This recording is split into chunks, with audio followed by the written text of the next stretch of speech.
Hello friends, within the chapter number 2, sample and the sampling. First of all, we are dealing with the today's lecture topics.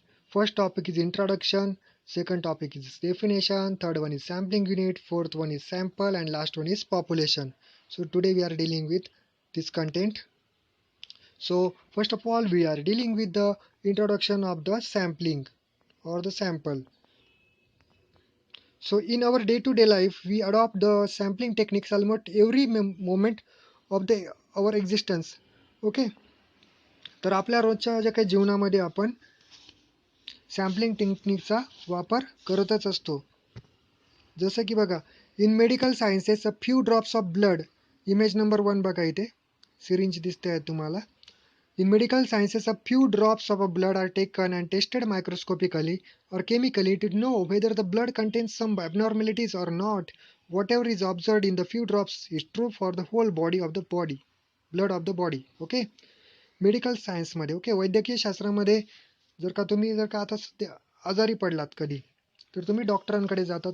Doctor DMLTचे काही technicians असतात, lab technicians, ते इंजेक्शन्सद्वारे रक्त काढतात. Okay, few drops काढतात, पूर्ण बॉडीतलं रक्त नाही काढत तर काय फ्यू ड्रॉप्स काढतात, काही थेम्स काढतात. ओके, ML मध्ये टेकन अँड टेस्टेड मायक्रोस्कोपिकली और केमिकली, आणि त्यांचा सूक्ष्मदर्शकाखाली किंवा रासायनिकदृष्ट्या काय करतात, त्याचा टेस्ट पृथक्करण करतात. To know whether the blood contains of abnormality or not. मग त्यामध्ये तुम्हाला ते सांगतात की तुमच्या RBC व्यवस्थित आहेत, प्लेटलेट्स खूप कमी झाले आहेत, ओके, WBCs खूप वाढलेले आहेत, हे तुम्हाला सांगतात. ओके, ते पूर्ण बॉडीचं उत्तर असतं जनरली, पण ते आपल्याला काही फ्यू ड्रॉप्समध्ये भेटतं. Whatever is observed in the few drops is true for the whole blood of the body. जे तुमच्या जे ब्लडचे जे काही ड्रॉप घेतले त्याच्या संबंधित जो काही डाटा आहे तो मानला जातो. पूर्ण बॉडी तुमची त्याच पद्धतीने पॅरामीटर्स आहेत, जितके पॅरामीटर्स घेतले ते WBC, RBC आणि प्लेटलेट्स. करेक्ट. सो सेकंड चित्र बघा, त्यामध्ये तुम्हाला गहू दिसत आहेत. Okay, Triticum aestivum. While purchasing food grains from a shop, we usually examine a handful from the bag to assess the quality of the commodity. कुठली गोष्ट घ्या तुम्ही, मार्केटमध्ये गेल्यानंतर थोडी त्याचं सॅम्पल घेऊन बघतात नाही का, की हा गहू कसा आहे नेमका, सॅम्पल घेऊन बघता हातामध्ये खरेदी करण्याच्या आधी. मग त्या सॅम्पलवरून तुम्ही ठरवतात की गहू खूप चांगल्या दर्जाचा आहे किंवा वाईट आहे, त्या पद्धतीने. करेक्ट. म्हणजे एक सॅम्पल तुम्ही हातात घेता, त्या सॅम्पलद्वारेच ठरवतात की हा गहू खरेदी करायचा की नाही. म्हणजे सॅम्पलिंगचं महत्त्व बघा किती आहे तुमच्या डे टू डे लाईफमध्ये. Now we are dealing with the definition of the sample. In statistics, sample refers to a set of observations drawn from a population. एकदम सिम्पल आहे बघा. Sample refers to the set of observations drawn from a population. Sample म्हणजे काय, set of observations. तुम्ही काय घेतले आहेत, नोंदी घेतल्या आहे, नोंदींचा संच. ज्या नोंदी कुठून घेतल्या आहेत, पॉप्युलेशनमध्ये. इथे पॉप्युलेशन असते तुमची होल बॉडी, बॉडीमधलं ब्लड घेतलं, त्या ब्लडला म्हटलं तुम्ही ब्लड सॅम्पल. ओके, तुम्ही दुकानातून गहू खरेदी करायला गेलात, ती गहूचे पूर्ण जी काय दुकानातले जेवढे काही गहू होते, गव्हाच्या गोण्या, त्या होतं तुमची पॉप्युलेशन, आणि त्याच्यापैकी तुम्ही हँडफुल घेतलं. हँडफुल म्हणजे हातात थोडासा चेकिंगला घेतला गहू, तर त्याचा काय झाला, सॅम्पल झाला. तर त्यालाच आपण काय म्हणतोय, sample. A sample refers to the set of observation drawn from a population. जसं की इथे उदाहरण दिलेलं आहे. Suppose we wanted to know the average height of the 12-year-old Indian boys. We could not measure all the 12-year-old boys in India, but we could measure sample of a boys. Okay, भारतातल्या 12 वर्षाच्या मुलांची सरासरी जर उंची मोजायची असली तर तुम्ही भारतातला प्रत्येक 12 वर्षाच्या मुलाला पकडत नाही आणि त्याची उंची मोजत बसत नाही, तर त्यांच्यामधलेच काय घेतात, प्रतिनिधी, 12 वर्षाच्या ओके मुलांचे प्रतिनिधी घेतात, काही सॅम्पल घेतात. 12 वर्षांची मुलं खूप असतील, कोटीने असतील भारतामध्ये, परंतु आपण काय कोट्यावधी मुलांचं हाईट मेजर करत नाही. तिथे आपण सॅम्पल ड्रॉ करतो, 50 to 100 सॅम्पल घेतो त्याच्यापैकी वेगवेगळ्या भागातली मुलं, आणि ती जी काही सरासरी उंची असेल ती आपली झाली सॅम्पल. ओके, आता सॅम्पल साईज बघूया, दुसरी definition. The number of units in a sample is called sample size. Number of units in a sample is called sample size. एकदम सिम्पल आहे. जेवढे काही युनिट्स आहेत सॅम्पलमध्ये तर त्यांनाच आपण काय म्हणतोय, सॅम्पल साईज. म्हणजे सॅम्पल साईज काय, फॉर एक्झाम्पल मी इथे 12 वर्षाच्या 50 मुलांची उंची मोजली. तर ते 50 हा जो काही आकडा झाला तो काय झाला? Sample size. करेक्ट. पॉप्युलेशन म्हणजे काय बघूया. The aggregate from which the sample is to be taken. एकदम सोपं आहे. The aggregate from which the sample is to be taken म्हणजे अशी मोठी संख्या जिच्यामधून आपण सॅम्पल काढू शकतो त्यालाच आपण काय म्हणतो? पॉप्युलेशन. जसं की उदाहरण, if he survey is to be conducted economic background of the students of the SPPU, जे Savitribai Phule Pune university, then all the students constitute the population. आपल्याला SPPU या युनिव्हर्सिटीमधल्या काही मुलांचा इकॉनॉमिक बॅकग्राऊंड काढायचा आहे. ओके. त्यांचा आर्थिक सक्षमता आपल्याला तपासायची आहे. तर आपण काय प्रत्येक मुलाची सक्षमता तपासत नाही. करेक्ट.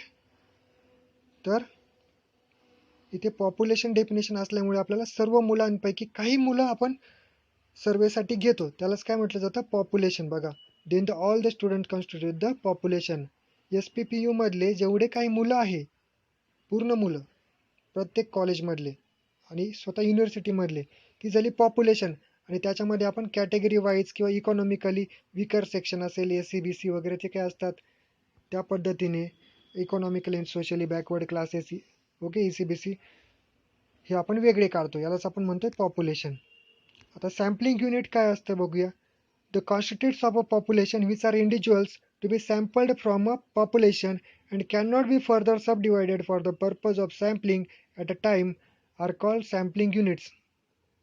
पॉप्युलेशनमधले असे घटक which are individuals to be sampled from the population, असे घटक जे की आपण पॉप्युलेशनमधून बाहेर काढले आहे, ओके, सॅम्पल म्हणून. And can not be further subdivided, आणि त्यांच्यामध्ये आणखीन काही विभागणी केली जाणार नाही पुढे. Okay. For the purpose of the sampling, सॅम्पलिंगसाठी घेतलेल्या घटकांची पुन्हा विभागणी सॅम्पलिंगसाठीच केली जाणार नाही. At a time are called sampling units. For example, मी 10 जणांची पॉप्युलेशन होती, त्याच्यापैकी मी 2 जणांना सॅम्पल म्हणून घेतलं आणि त्या 2 सॅम्पलची आणखीन काही विभागणी केली जाणार नाही, तर त्यालाच म्हटलं जातं सॅम्पलिंग युनिट. म्हणजे त्या 2 जणांनाच म्हटलं जाईल सॅम्पलिंग युनिट. ओके. इथे उदाहरण आहे. To know the average income per family, the head of the family is a sampling unit. पूर्ण फॉर एक्झाम्पल तुम्हाला सर्वे करायचा आहे, कुटुंबांची माहिती घ्यायची आहे, कुटुंबांचं आर्थिक उत्पन्न बघायचं आहे, कुटुंबाचं आर्थिक उत्पन्न. जर का तुम्ही उत्पन्नाचा दाखला काढायला गेलात तर तिथे तुमचे जनरली कुटुंब प्रमुख जो कोणी असेल, आई किंवा वडील, त्यांच्या नावानेच तो दाखला निघतो, नॉट तुमच्या विद्यार्थ्यांच्या नावाने. करेक्ट. मग इथे तुम्हाला काय धरलं जातं? जरी तुम्ही उत्पन्न कमवत असताल इतर मार्गाने, ओके, पण उत्पन्न धरलं जातं हेड ऑफ द फॅमिलीचं. करेक्ट. म्हणजे हेड ऑफ द फॅमिली काय झाला? पॉप्युलेशन झाली तुमची, फॉर एक्झाम्पल तुमच्या घरी 6 लोक आहेत, पण युनिट एकच झालं. युनिट म्हणजे तुमचे जे काही फादर किंवा मदर असतील जे की उत्पन्न कमवत आहेत, ओके, ते काय झालं? सॅम्पलिंग युनिट, ज्याला की सब डिवायडेड आणखीन करू शकत नाही एक. Correct. To know the average yield of the wheat, farm owner is a sampling unit. जर का शेतामध्ये तुम्हाला किती गहू झाला हे जर विचारायचं असेल एखाद्या फार्मरला, तर फार्म ओनर हाच त्याचा काय असेल? Sampling unit. तुम्ही मजुरांना नाही विचारू शकत किंवा विचारू शकतात, परंतु मजुरांना गृहीत धरू नाही शकत याच्यामध्ये संख्येमध्ये. एखाद्या शेतात 15 मजूर काम करत होते गहू काढणीसाठी, परंतु इथे जर का तुम्हाला सॅम्पलिंग युनिट असेल तर तो शेताचा मालकच असेल, नॉट ते 15 पॉप्युलेशन असेल. 15 पॉप्युलेशन झाली, त्यापैकी एक काय झाला? ऑनर झाला. ऑनरला काय केलं आपण? सॅम्पलिंग युनिट म्हटलंय. कळलं? तर सॅम्पल म्हणजे काय? A sample is any portion of the population randomly selected for a study. कुठल्याही पॉप्युलेशनमधला एखादा घटक जर का आपण बाजूला काढला अभ्यासण्यासाठी तर त्यालाच म्हटलं जातं सॅम्पल. जसं की आपण गव्हाच्या गोणीमधून थोडासा गहू बाहेर काढून बघितला तर तो झाला गव्हाचा सॅम्पल.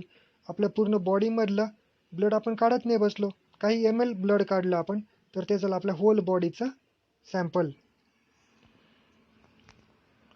जसं की उदाहरणादाखल, if you select 10 plants from a plot of 50 plants, आपल्याकडे एक प्लॉट आहे ज्याच्यावरती 50 वृक्ष आहेत. त्या 50 वृक्षांपैकी आपण फक्त 10 वृक्ष सिलेक्ट केले. दिस 10 सिलेक्टेड प्लांट्स कॉन्स्टिट्यूट अ सॅम्पल. मग उरलेले 40 हे पॉप्युलेशनमध्ये गेले आणि जे काही 10 आहेत जे की आपण निवडले आहेत काय स्टडी करण्यासाठी ते झाले आपले sample. 50 out of 10 are the sample. The composition of samples may vary in size, quality and the technique of drawing the sample. बघा, सॅम्पलची साईज किती छोटी मोठी असू शकते ती त्याला ठरवण्यावर असू शकते. त्याचा दर्जा कसाही असू शकतो. ओके, क्वालिटी कसाही असू शकतो. त्याच पद्धतीने त्याचे टेक्निक्स वेगवेगळे असतात. पुढच्या लेक्चरला आपण टेक्निक्स बघणार आहोत.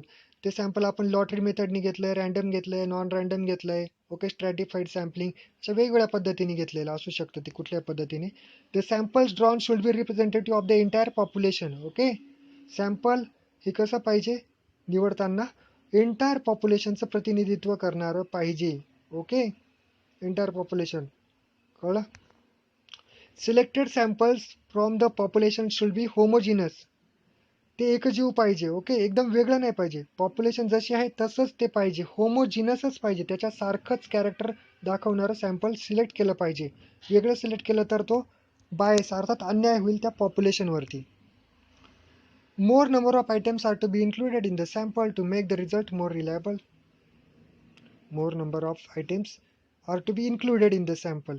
सॅम्पल घेताना जास्तीत जास्त मोठं घेण्याचा प्रयत्न करा, कारण की त्याचा जो काही रिझल्ट येईल तो आपल्याला विश्वसनीय असेल. पॉप्युलेशन म्हणजे काय? Biologically population is the totality of the individuals of the given species per given time given area. Biologically पॉप्युलेशनची डेफिनेशन वेगळी आहे. म्हणजे बायोलॉजिकली जर बघितलं तर totality of individuals of given species per given time per given area. म्हणजे एखाद्या ठराविक कालावधीत एखाद्या एरियामध्ये एखादी स्पेसिस किती संख्येने आढळते तर त्याला आपण बायोलॉजिकल पॉप्युलेशन म्हणतो. परंतु statistically population is a different concept. The totality of individual observations about which inferences are to be made. पॉप्युलेशन म्हणजे काय स्टॅटिस्टिक्समध्ये? एखाद्या totality of individual observations about which inferences are to be made. एखाद्या पॉप्युलेशनविषयी आपण जो काही अंदाज वर्तवतो तर त्यालाच आपण इथे पॉप्युलेशन म्हणतो. Correct. A population may be refers to variable of a concrete collection of objects or creatures. इथे काही तुम्ही गोष्टी घेऊ शकतात, थिंग्स घेऊ शकतात किंवा क्रिएचर्स असतात, प्राणी सुद्धा घेऊ शकतात. Population is a complete set of all possible observations of the type which is to be investigated. Possible observation जेवढे काय असतील तेवढ्यांचा आपण इन्व्हेस्टिगेशनमध्ये इथं समावेश करू शकतो. जसं की इथे उदाहरण बघा, total number of students studying in a college ही झाली population. Total number of books in a library, that is also population. Total number of houses in a village, एखाद्या गावामध्ये असणाऱ्या घरांची संख्या देखील झाली population. So thank you for listening this lecture.